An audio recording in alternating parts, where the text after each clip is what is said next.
G'day and welcome back to another episode of Tomo's Tune-Ups. On this episode we have Grace's brand new engine in which we've had to remove to do a few things on, but that's beside the point. This episode I'm going to show you how to do a compression check on your engine.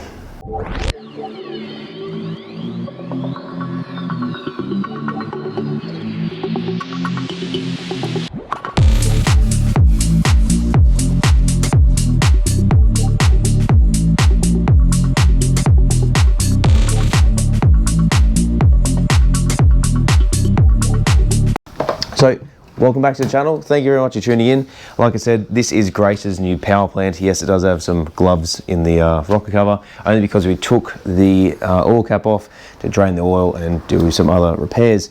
Now, like I said, we are going to be doing a compression check today. So we will be needing this tool as well as a couple of others. Now, a compression check is going to give you a really good overview as to how the internals of the engine are going.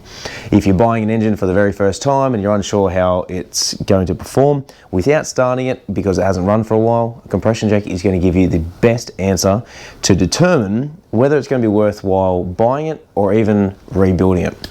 So what is it going to do exactly? Essentially, what we're going to be doing is removing the 4 spark plugs in our case. If it was a V8, you'd obviously remove all 8. Remove all the spark plugs. You're going to put a compression tester gauge in there. It has a one-way valve like a tire. So when you put the pressure gauge on there, you can inflate the tire. When you remove it, it keeps the pressure inside there. Exactly the same is inside a pressure gauge.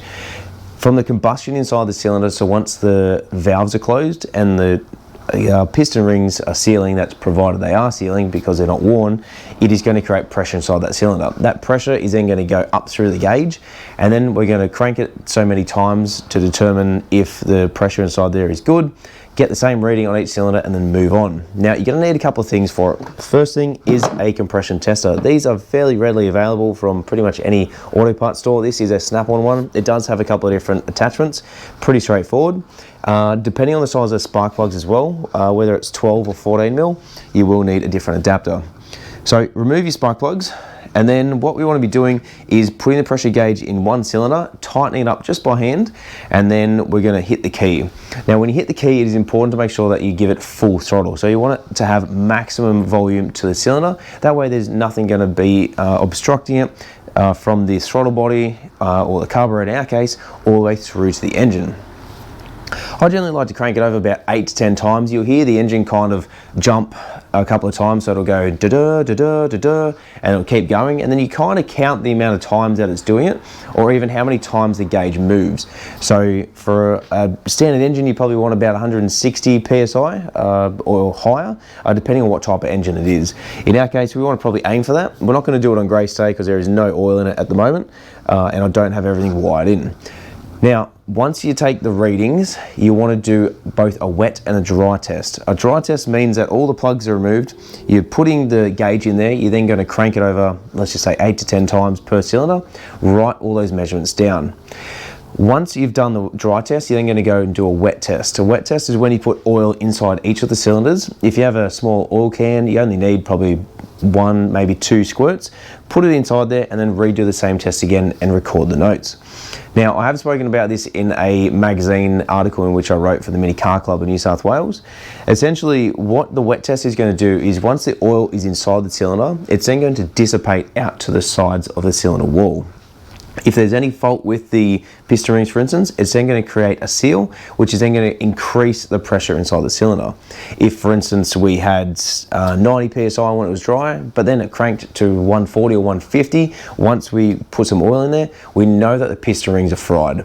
If it stays the same, it could A, potentially be worn, so it could be bad valve adjustments, the valves may not be sealing, there could be a leak somewhere else, through maybe the cylinder heads or even the block, maybe the piston's damaged, or it could just be within specification. So those are sort of things that we want to look at, and we probably want to aim for about 160 PSI for this type of engine for when we do a compression check on it. So we're going to go out to Kev's 850 and then we're going to give it a go and see what compression we get and determine the internal health of it, given that the car is over 60 years old. Alright, so we're just taking the spark plugs out. Apprentice Kev's going to hit the start button and we're going to put the gauge in there and see what pressure we come up with. Alright, so when we do it, just full throttle and then just crank it till I tell you to stop.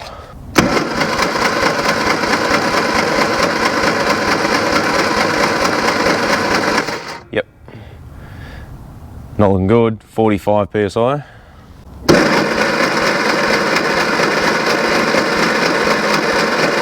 Yep. We're about 45 on that one. All right, number 3, full throttle, go again.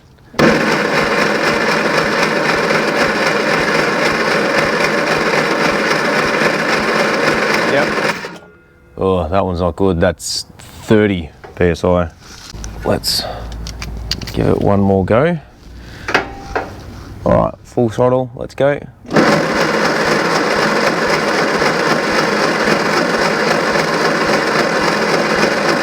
Yep.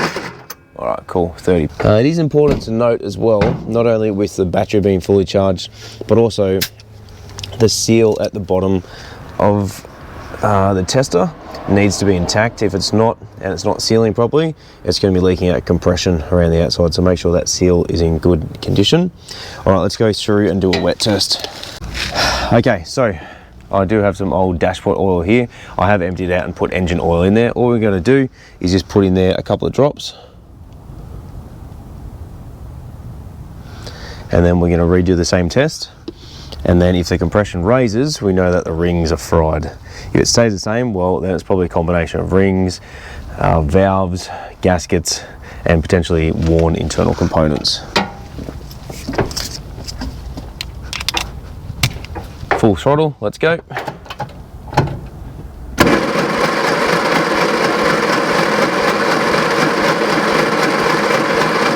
Yep. All right, so same again, 45. All right, full throttle, let's go.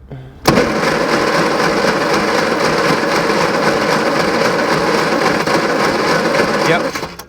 All right, that was 35, so down a little bit from last time. All right, full throttle, let's go.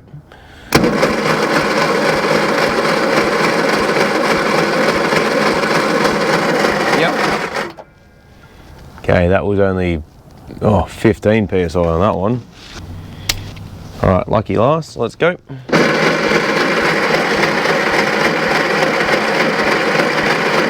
Yep. Yeah, so we got 20 psi on the last one. All right, so that's essentially how you use a compression gauge. As I said, this gives you a really good reading as to how the internals are going inside an engine before buying it, before starting it, and just giving you an overall view as to what the internal health is like and whether it's worthwhile to proceed with buying the car, for instance, or even if you believe that it's just running out of age and all the internal components are wearing. So I'm gonna have a chat with Kev off camera, but that's how you use a compression gauge. These are readily available, as I said, at any Supercheap Auto, Repco, Burson's. You can buy them online, Amazon. Just get yourself a decent one. As I said, make sure that it is completely seated up against the cylinder head when you're doing it.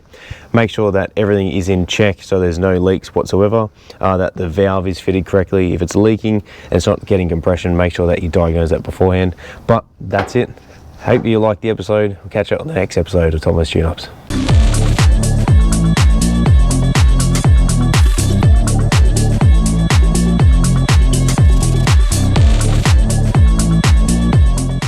Before we go, we took the rocker cover off, and that's what we found.